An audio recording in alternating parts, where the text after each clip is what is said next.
통해서 발견하게 됩니다. 누가복음 18장 18절에 보면 어떤 관리가 물어 이르되 선한 선생님이여 내가 무엇을 하여야 영생을 얻으리까 이렇게 질문을 해요. 이 관원은 부자인데 무엇을 해야 영생을 얻겠는가 하고 주님에게 질문을 합니다. 이 젊은 사람은 인간이 무엇인가를 하면 그 결과로 영생을 얻을 것이라고 생각하고 있는 그것이 분명하다는 거예요. 내가 무엇을 하면, 어떤 행위를 하면 그 뒤에 영생을 얻겠다는 거예요. 또한 누가복음 10장 25절에 보면 어떤 율법사가 나옵니다. 예수를 시험해서 이르되 선생님 내가 무엇을 하여야 영생을 얻으리까 이렇게 또 질문하는 그런 장면이 나와요. 이 질문에서도 인생이 영생을 얻는 방법은 인간 편에서 무엇인가를 해야 영생을 얻을 수 있다는 그런 생각을 하고 있는 것을 나타내고 있어요. 율법사라고 했기 때문에 율법을 준행함으로 영생을 얻을 수 있다고 생각하는 그런 마음의 중심이 나타나 있는 겁니다. 오늘 본문 5절에 있는 말씀을 보면 도마가 가로되 주여 어디로 가시는지 우리가 알지 못하거늘 그 길을 어찌 알겠사옵나이까 이렇게 도마는 주님에게 질문을 하고 있어요. 여기서는 도마는 아무것도 알 수 없다는 것을 말하고 있어요. 인생의 죽음도 알고 내세가 있음도 알겠는데 영생은 더욱 알 수가 없다는 거예요. 우리가 살면 죽음으로 끝나고 그 뒤에 내세가 있는 것을 알겠는데 영생은 알 수 없다. 지금까지의 이 성경 본문을 통해서 보면 인생의 영생과는 두 가지인 것을 알 수가 있어요. 첫째는 자신의 힘과 노력을 통해서 구원을 얻고자 하는 그런 사람들이 있다는 거예요. 이것을 이행득의라 이렇게 말합니다. 또 다른 말로 하면 이행득구, 행함으로 구원을 얻을 수 있다. 득의, 행함으로 의를 이룰 수 있다 하는 그것을 가리켜 말해요. 둘째는 인생은 아무것도 알 수 없다는 거예요. 미래와 영혼에 대해서 인생은 아무것도 할 수가 없고 알 수가 없다는 겁니다. 그렇기 때문에 하나님께 모든 것을 맡기는 거예요. 이 질문에 대해서 예수님은 모든 인생들에게 영생에 관한 정확한 지식을 알려주고 계시요. 영생은 한마디로 말하면 영원한 생명, 이것을 영생이라. 영원한 생명이 영생인데 생명이 어떤 생명? 산 생명. 하나님과 연결된 이 산 생명이 영원한 것, 이것을 영생이라 이렇게 말하고 있습니다. 그러면 먼저 이 질문에 답하기 전에 영생에 대한 이 문제를 해결하기 전에 이 문제에 대해서 접근하기 전에 우리는 범죄와 은혜에 대해서 먼저 생각해 봐야 되겠다. 은혜를 논하려면 또 하나님의 은혜의 영생을 논하려면 인간의 범죄와 은혜의 이 관계를 우리가 알아야 된다는 거죠. 먼저 범죄를 생각해 보면 범죄는 죄를 범한 것인데 죄는 인간 편에서 먼저 지었다 하는 것을 알 수 있다는 거예요. 하나님께서는 영원히 생명을 가지고 사는 방법을 말씀하시기를 에덴 동산에 창설하시고 아담과 하와를 두시고 말씀하실 때 선악과를 통해서 알려주셨어요. 선악과를 따먹으면 정령 죽는다는 거예요. 반대로 선악과를 따먹지 않으면 영원히 영생을 한다는 거예요. 즉 범죄 이전에는 영생의 방법을 알려주셨는데 말씀대로 순종하면 영생이에요. 그런데 하와는 어떻게 했어요? 하와는 뱀의 유혹에 빠져서 선악과를 따먹었어요. 아담은 이 아내의 미혹을 받아서 선악과 따먹은 하와의 미혹을 받아서 선악과를 먹게 됐어요. 이렇게 아담은 범죄로 인해서 생명에서 영원한 사망에 이르게 되었다 그 말이에요. 하나님과 연결해서 연결이 끊어졌다. 죄를 지음으로 말미암아 사망, 연결이 끊어졌기 때문에 사망이 왔다. 이렇게 볼 수가 있다는 거예요. 이것이 범죄입니다. 근데 반대로 은혜라는 건 뭐냐? 은혜라는 것은 하나님 편에서 우리에게 주시는 것이 은혜예요. 그러니까 죄는 인간 편에서 하나님의 말씀을 어긴 것이 죄라면, 은혜라는 것은 하나님 편에서 우리에게 주시는 것이다. 범죄한 인생에게 하나님은 생명의 길을 열어주셨어요. 예수 그리스도를 믿음으로 구원 얻는 이 길을 예비해 놓으신 것입니다. 그러므로 이 범죄는 인간 편에서 저질렀으나 구원은 인간 편에서 하나님께 나아갈 수 없고 하나님 편에서 인간에게 다가와서 예수 그리스도의 대속을 통해서 구원을 얻게 하시는 이것을 은혜라 이렇게 볼 수 있다 하는 거예요. 그렇기 때문에 앞에 두 가지 예를 통해서 우리는 두 가지를 발견할 수가 있어요. 하나는 범죄하기 이전에는 인생은 하나님의 말씀을 순종함으로 영생을 얻을 수 있었다는 거예요.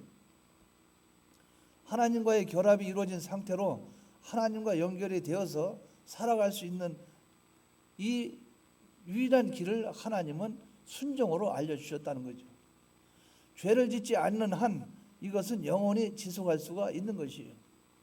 근데 그들이 이것을 죄를 지음으로 영생이, 영원한 생명이 무너지게 됐다. 그 말이 끊어지게 됐다. 그렇기 때문에 우리는 여기에서 이것을 발견해야 됩니다. 범죄하기 전에는 순종으로 영생할 수 있었는데 죄 짓는 바람에 깨졌다. 이렇게 생각해 볼 수 있다는 거예요. 또 하나는 이런 범죄한 인생은 절대 인간의 편에서 영생을 이루어 가질 수 없었다는 거예요. 아담과 하와가 범죄하고 나서는 절대 구원을 얻을 수 있는 길이 단 하나도 없었어요. 그들이 하나님께 찾아갈 수도 없었어요. 하나님을 피해서 도망다녔죠. 동산나무 숲으로 들어갔죠. 자기를 부끄러워서 무화과나무 잎으로 가렸죠. 또 선악을 알게 됐으니 자기 중심 자기 위주로 자기가 하나님 돼서 살게 됐죠. 그러니까 하나님이 그들에게 들어갈 빈 공간조차도 없었어요. 그렇기 때문에 이미 사망의 상태에 있기 때문에 죄 문제가 해결되어 있지 않는 한 하나님과 연결될 수가 없다 그 말이죠. 그렇기 때문에 죄 문제가 해결되어 있지 않기 때문에 인생의 어떠한 노력을 하여서도 영생은 얻을 수가 없다는 사실을 발견할 수 있다는 거죠. 범죄한 인생의 편에서는 어떠한 노력과 힘을 기울여도 영생을 얻을 수 없었다는 이 사실을 발견하게 된다는 거죠. 이 두 가지를 발견하게 되는 거예요. 은혜를 입기 전에 은혜를 입을 수밖에 없는 인간은 어떤 인간이냐? 영원히 영생할 수 있는 기회를 줬는데도 불구하고 순종의 생활을 하지 않으므로 영생이 깨졌고, 영생이 깨지니까 이 인간이 하나님께로 아무리 힘쓰고 노력해도 하나님께 갈 수가 없었다는 거죠.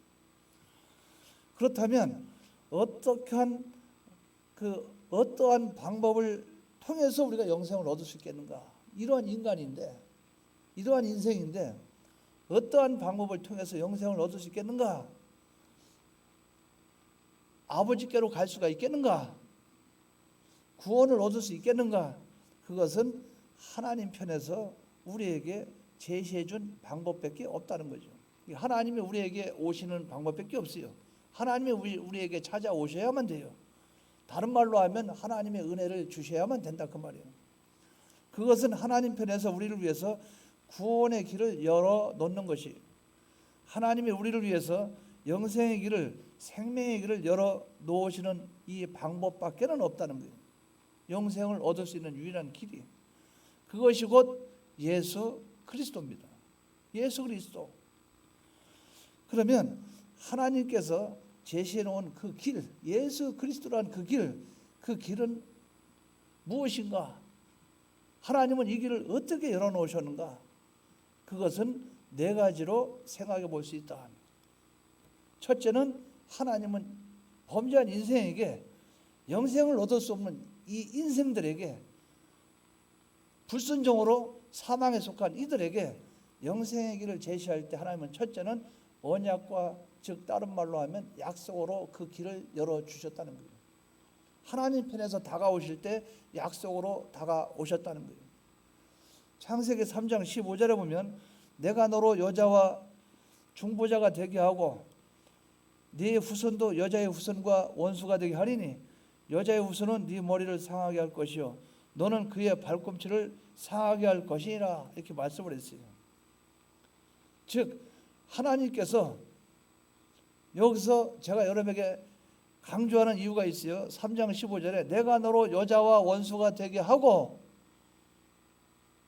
너의 후손도 여자의 후손과 원수가 되게 하리니 여기서 후손은 누군가? 후손. 왜 하나님이 약속을 하실 때 그들에게 언약을 하실 때 여자의 후손 왜 자꾸 강조했는가?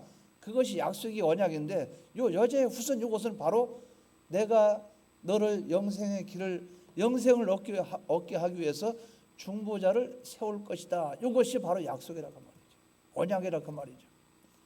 여자의 후손을 통해서 예수 그리스도를 통해서 구원하시겠다는 그 약속, 그 언약 한마디로 중보자를 약속했다는 거예요. 이것이 첫 번째 하나님이 우리에게 은혜를 베푸는 이 길을 제시한 것이 첫 번째입니다. 두 번째는 짐승 제사를 볼 수 있어요. 창세기 3장 21절에 보면 여호와 하나님이 아담과 그 아내를 위해서 가죽옷을 지어 입히시니라. 왜 가죽옷을 지어 입히셨을까? 하나님이 우리에게 보여주신 영생의 두 번째 제시하는 하나님의 방법이에요. 왜 하필 짐승을 잡아서 가죽옷을 지어 입히셨을까? 왜 그랬을까? 그것을 안에 깊숙이 들어가 보면 피를 통한 죽음이 있죠. 피가 죽음 아닙니까? 사망. 피를 통해서 죽음에 이르는 그 피를 통해서 너희가 의를 입을 수가 있다는 것을 우리에게 제시해 주셨다는 거예요. 우리는 이걸 잘 기억해야 됩니다. 하나님이 왜 짐승 제사 제도를 왜 만들으셨어요? 짐승을 잡아야만 구원 얻는다.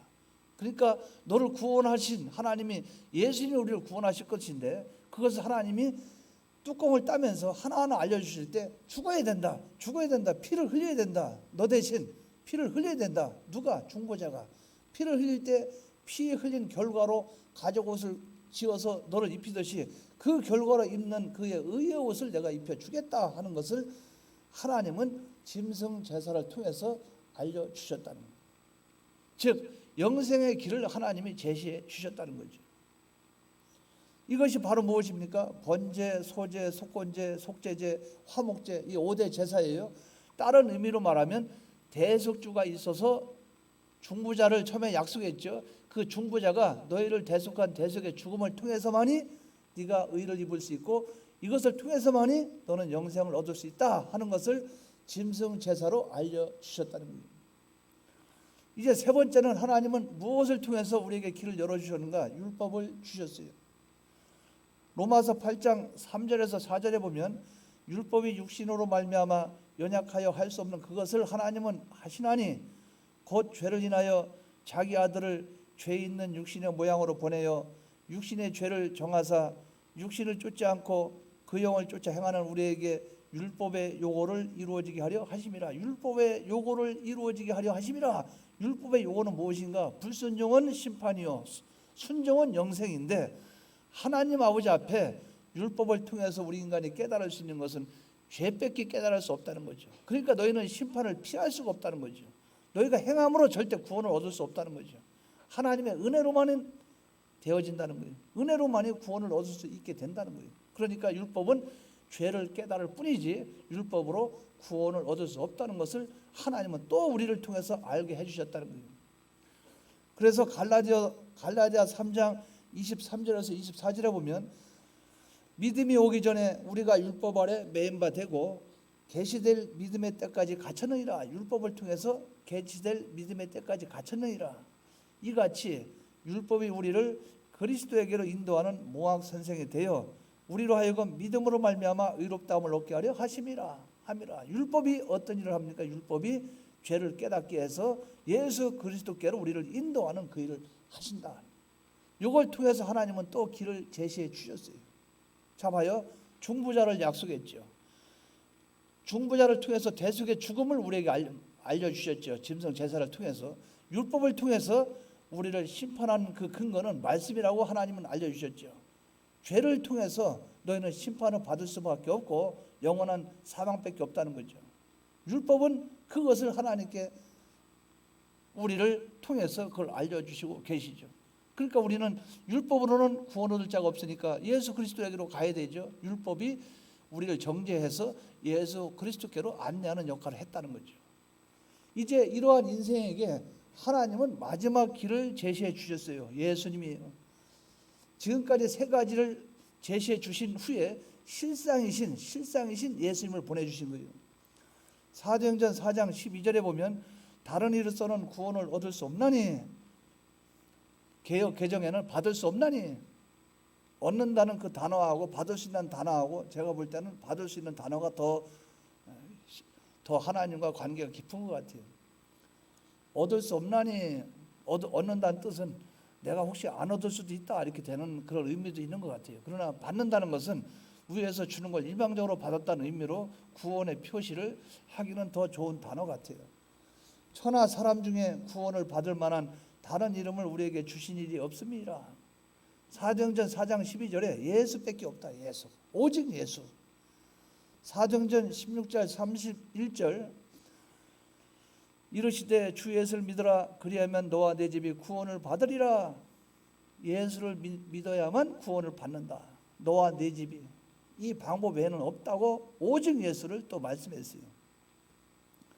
요한복음 5장 39절에 보면 너희가 성경에서 영생을 얻는 줄 생각하고 성경을 연구하거니와 이 성경이 곧 내게 대하여 증언하는 것이라. 성경은 곧 나에 대해서 얘기하고 있다는 거죠. 나에 대해서 얘기하고 있다. 성경이, 신구약 성경 66권이 다.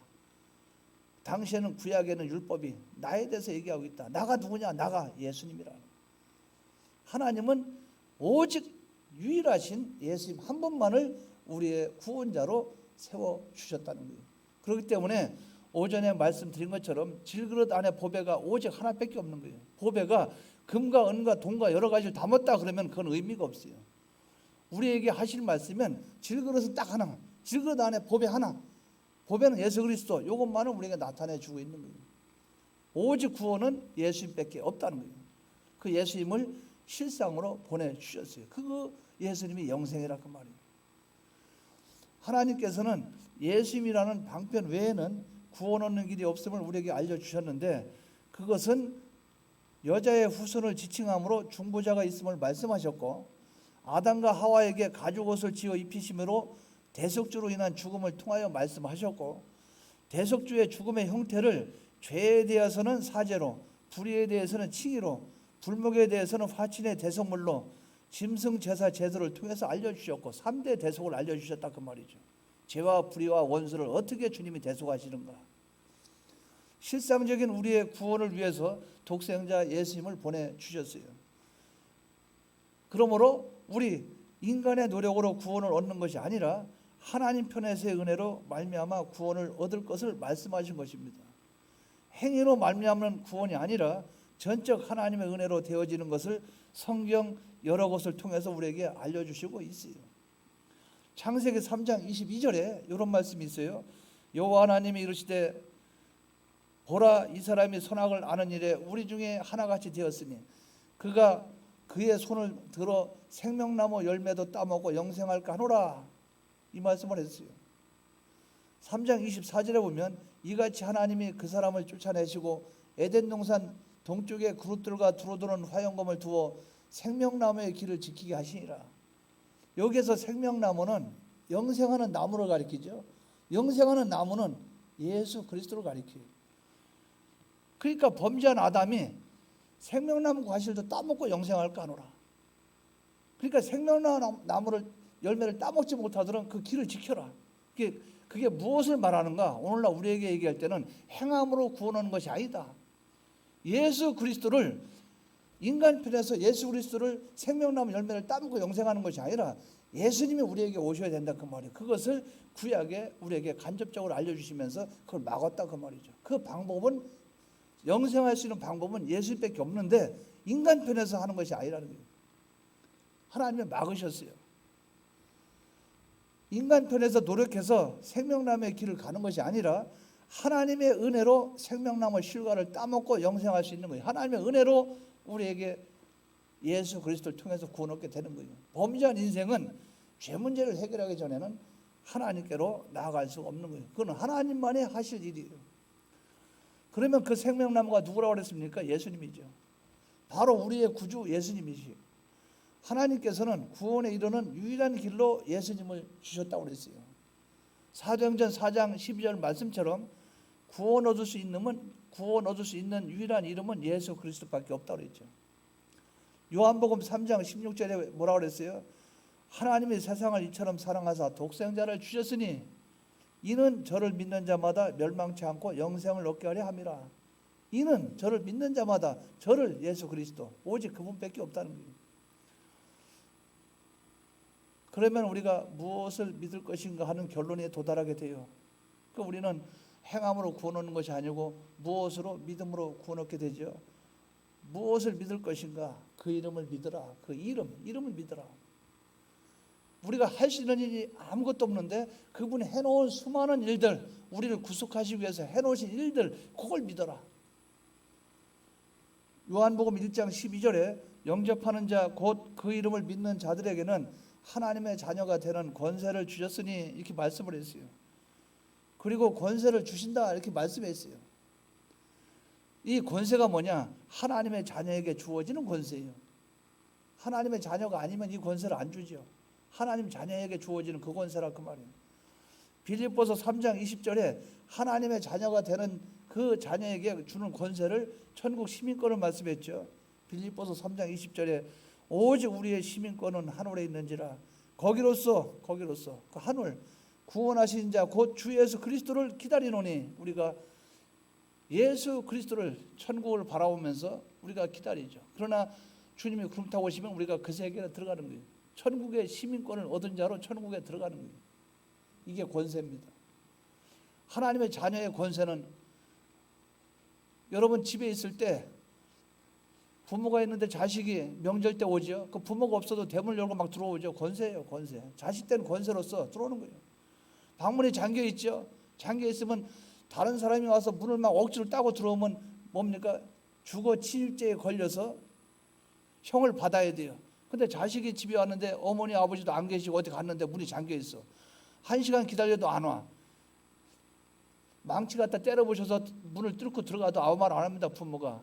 엄마 열쇠 어디다 놨어요? 아유 없었는데. 내가 이거 부시고 들어왔다고. 그래 잘했어. 들어가. 춥지 밥 먹자. 이게 자녀된 권세라고 말이에요.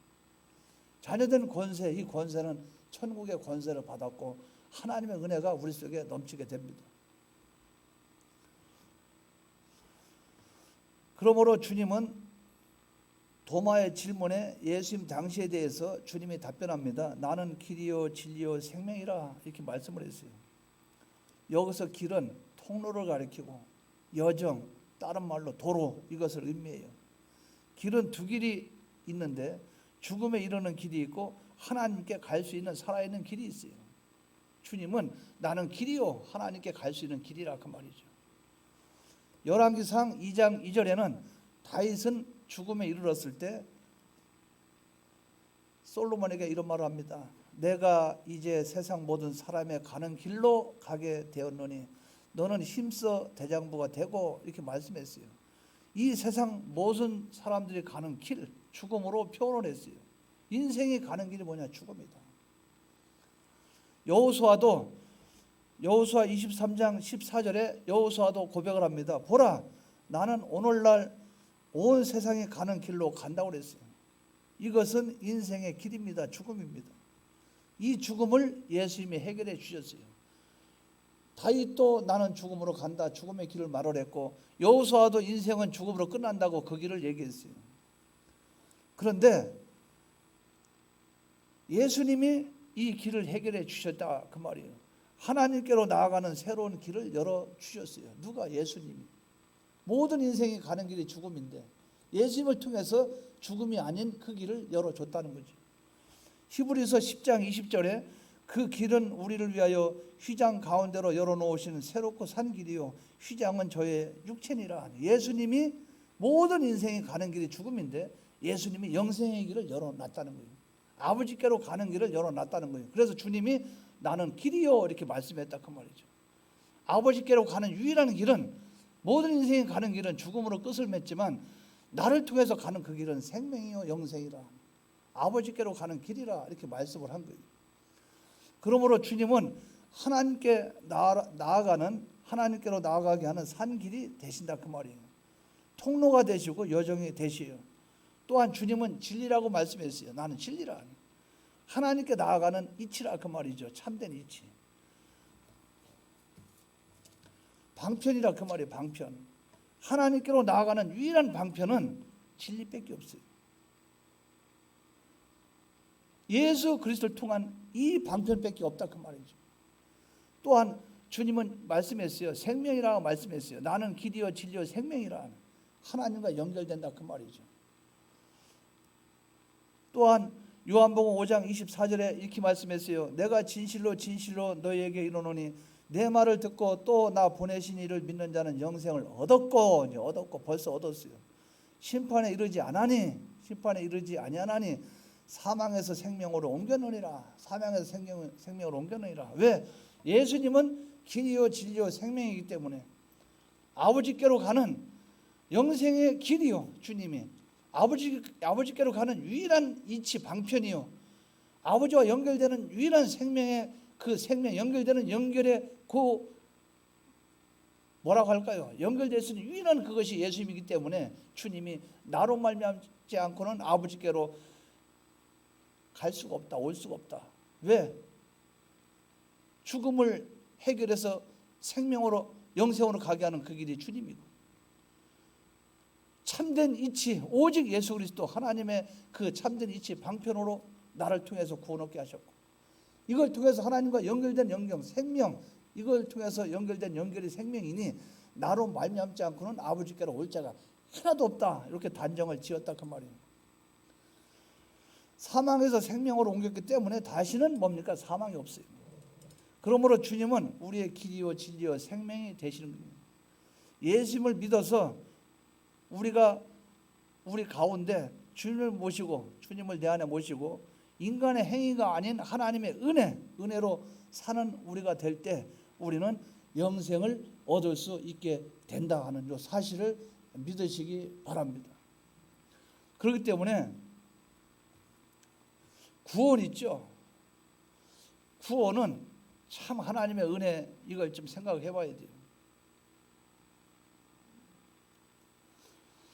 우리가 하나님 앞에 성화를 이뤄간다. 성화를 이뤄가는 건 우리가 힘을 써야 됩니까? 안 써야 됩니까? 써야 되죠. 그런데 써야 되는데 성화를 이루가게 하시는 이는 누구십니까? 이거 우리가 깨달아야 됩니다. 우리가 안다고 하지만 그대로 안 하기 때문에 많은 문제가 발생이 돼요. 그렇게 된다 그 말이죠. 하나 예를 들어봅니다. 여러분, 서울 가려면 기차를 타야 됩니까? 안 타야 됩니까? 서울 가려면 KTX를 타고 가야 된다고 가정을 해봐요. 그럼 여러분들은 KTX 타기 위해서 동대구로 가야 돼요? 안 돼요? 안 가야 돼요? 가야 되죠. 동대구 가서 여러분들이 그 싹스 주고 기차를 탔어요. KTX 탔어요. 여러분이 할 수 있는 일은 뭡니까? 동대구 가서 KTX에다가 몸을 실어야 되죠. 그럼 여러분은 서울로 데려다 주는 건 누가 데려다 줘요? KTX 기차가 데려다 줘요. 이게 구원입니다. 우리 인간이 할 수 있는 대로 노력을 하면 그 뒤에 하나님이 하신다 그 말이에요. 그러니까 이게 우리가 성화는 나는 아무것도 안 해도 하나님이 알아서 해줄게, 그게 아니고, 내가 예를 들어서 여러분이 음식을 먹을 때 밥을 먹죠. 입을 씹어서 꼭꼭 씹어서 삼켜요. 내가 음식을 먹는 그 노력을 기울여야 내 몸속에 들어가는 음식이 영양분이 돼서 여러분 몸의 기관 하나를 붙잡고 에너지로 나타나서 일을 할 수 있도록 해준다 그 말이에요. 이와 같이 성화라는 것은 나의 노력이 있다면 내가 전체를 다 하는 것이 아니고 노력하는 그 노력을 하나님이 그 안에서 붙잡고 하나님이 일을 하신다 그 말이에요. 그러니까 이것을 우리가 잘못 깨닫고 있으니까 성화는 내가 전부 다 이루는 것이다, 내가 힘싸우면 되지, 내가 뭘 하면 되지, 그게 아니에요. 자, 하나의 반대로 제가 말씀드릴게요. 여러분, 음식 있죠? 음식, 그것을 만약에 독이 들어간 음식을 먹으면 여러분 토합니까? 안 토합니까? 음식을 먹을 때 안 좋은 음식, 상한 음식, 썩은 음식 먹으면 속에서 토해요, 안 토해요? 하나님이 뱉어낸다 그 말이죠. 여러분들이 하나님이 안 기뻐하는 일을 하면 하나님이 그대로 그대로 하나님이 그걸 붙잡아서 일을 안 해주셔요. 토해내 버리지. 그래서 우리가 뭐 안 좋은 게 있으면 우리가 배탈도 나고 너무 많이 과식을 하면 또 음식도 안 좋은 거 먹으면 갑자기 몸도 안 좋고 그러죠. 그러나 내가 하나님 아버지 앞에서 할 수 있는 도리를 다 하면 그것이 영양분이 돼서 나를 끌고 막 간다 그 말이죠. 우리가 이것이 성화예요. 그래서 우리는 뭐든지 내가 막 하면 다 되는 것으로 알고 있는데 안 그래요. 부작용이 없도록 하나님이 기뻐하는 뜻 안에서의 내가 힘을 쓸 때 하나님이 나를 붙잡고 역사해 준다는 거죠. 요 은혜가 우리에게 있기를 바랍니다. 그러니까 주님에게 질문할 때 무엇을 하여야 영생을 얻겠습니까? 내가 무엇을 해야 됐습니까? 주님은 그 말을 하고 싶은 거예요. 영생을 얻으면 무엇을 네가 힘쓰고 노력하는 거 그래. 노력하는 거. 그런데 이루시는 이가 누구냐? 영생을 이루시게 하는 이가 누구냐? 하나님이죠. 그러니까 하나님이 그 부자 청년에게 그걸 온전하고자 할진대 그 말은 네가 네 생각대로 구원 이루려고 한 거 아니냐? 네가 네 생각대로 영생을 이루려고 한 거 아니냐? 그럼 내가 하나 너한테 질문해 볼까? 네가 갖고 있는 재물을 다 팔아서 가난한 사람 나눠줘라 하니까 딱 걸려버리죠. 뭡니까? 나대로 예수 믿었다 그 말이에요. 내 생각대로 신앙생활 했다 그 말이에요. 그러니까 주님 앞에 뭐라고 그래요? 주님 앞에 내가 어렸을 때부터 이걸 다 했습니다 얘기했잖아요. 뭡니까? 나는 신앙생활 잘했다는 거예요. 난 아무 문제가 없다는 거예요. 그래? 그러면 네가 갖고 있는 재물 다 팔아서 가난한 사람 나눠줘라 하니까 탁 걸려버린 거예요. 재물 때문에 근심하며 돌아가니라. 그러니까 그 뒤에 뭐라고 말했어요? 부자가 하나님 나라가 얼마나 들어가기 힘든지, 낙타가 바늘기로 들어가는 것보다 어렵다. 그러니까 베드로나 그 제자들이 어떻게 하면 그럼 하늘나라 들어갈 수 있습니까? 하나님이 하시니라. 이것이 정답이에요. 성화는 하나님의 은혜로 되어지는 거예요. 인간의 힘으로는 할 수 없는 거예요. 하나님의 주님의 요걸 알려주고 싶은 거예요. 질문할 때마다 무엇을 해야 영생을 얻겠습니까? 영생은 예수 그리스도로 말미암아 구원 얻었잖아. 그러면 성화는 뭐냐? 성화는 영원한 생명 얻은 자가 성화를 이루어가야 될 거 아니야. 성화도 하나님이 하신다. 네가 하는 게 아니다. 그렇기 때문에 우리는 이것을 발견을 해야 된다 그 말이죠. 항상 우리는 발견할 때 나의 부족을 발견해야 돼요. 내가 하면 되겠지. 그러니까 우리가 결심할 때도 내가 결심하면 새벽에 나올 수 있고, 내가 결심하면 뭐도 할 수 있고, 제가 지금까지 내 자신도 보고 다른 사람도 지켜볼 때 단 한 번도 성공한 사람 본 적이 없어요. 호언장담하고 된 일이 없어요. 왜? 호언장담할 때는 각오와 결심이지만 각오와 결심은 끝에 이루어지지 못한다 그 말이에요. 두 가지 예만 제가 설명을 드리고 맞추겠어요. 어떤 분이, 제가 아침에 잠깐 말씀드렸는데 어떤 분이 바다에다 그물을 던졌어요. 던지니까 그물이 쭉 내려가죠. 제가 질문합니다. 그물 안에 바닷물이 들어가요, 안 들어가요? 가득 찼습니까, 안 찼습니까? 찼죠. 그물을 바다에 던지니까 가득 찼어, 바닷물이. 근데 그 안에, 그물 안에 고기하고 뭐하고 잡혀요, 안 잡혀요? 이게 하나님 은혜입니다. 하나님 은혜의 강이 있죠. 거기에 나라는 존재가 하나님 은혜에 잠겨버리면, 하나님이 내 안에 가득 차게 되면 그 안에 물고기도 있고 거기에 문어도 있고 뭐도 있고 다 그 안에 노는 거예요. 하나님의 그 은혜 안에는 무한한 것이 많이 있어요. 자, 그런데 그물을 들어 올렸어요. 그물을 이렇게 들어 올렸어요. 제가 질문합니다. 그물 안에 물이 있어요, 없어요? 바닷물이 있어요, 없어요? 아무것도 없죠. 뭐만 남아요? 그물만 남죠. 그 안에 뭐가 있어요? 아무것도 없죠. 베드로가 밤새껏 물고기 잡다가 나중에 와서 어떻게 했어요? 그물에 아무것도 없죠. 그물만 정리하고 있죠. 이게 무엇을 말하냐면, 우리 인간은 하나님의 은혜 바다 있죠. 바다 속에 하나님의 바다가 은혜라면 거기에 푹 우리가 잠겼을 때 거기서 자유하게 되는 거예요. 그러나 내가 그물을 끌어올렸을 때 거기는 하나님의 은혜는 다 떠나가고 아무것도 없어요. 즉 내가 하나님의 은혜 속에 잠길 때 나는 은혜의 사람이 된다. 그러나 내가 그물을 들어올렸을 때 그 물은 다 빠져나가고 아무것도 남지 않는다. 내가 하나님 앞에 은혜에 충만하려면 하나님의 은혜의 강 속에 잠기는 수밖에 없어요. 이게 은혜라 그 말이죠. 그리고 우리가 살아가는 삶이 있죠. 살아가는 삶은 바로 그거예요. 자, 찬미 안경 쓰고 있죠. 안경 쓰면 안경 안 쓸 때보다 쓸 때가 더 잘 보이죠. 안 쓸 때보다 쓸 때가. 아니 이유를 대지 말고 그냥 안 쓸 때보다 쓸 때가 좀이라도 잘 보일 거 아니에요. 그래 그렇게 답변하면 되지. 그러면 찬미 눈이 밝아서 보는 거예요? 아니면 안경이 보게 하는 거예요? 그러니까 우리는 뭡니까? 안경 이렇게 해서 안 보이죠? 그럼 안경을 이렇게 쓰는 이 노력만 하면 안경이 나를 보이게 해준다 그 말이죠. 이게 송합니다. 나는 아무것도 아니고 나는 부족한데 하나님 안에 내가 쓰임만 되고 하나님과 연결만 되고 그분이 원하는 것만 하면 하나님이 나를 알아서 해준다 그 말이죠. 요 은혜 속에 나갈 때 성화가 이루어진다 그 말이죠. 이 은혜가 우리에게 차고 넘치기를 주의 이름으로 축원합니다. 통성으로 기도드리겠습니다.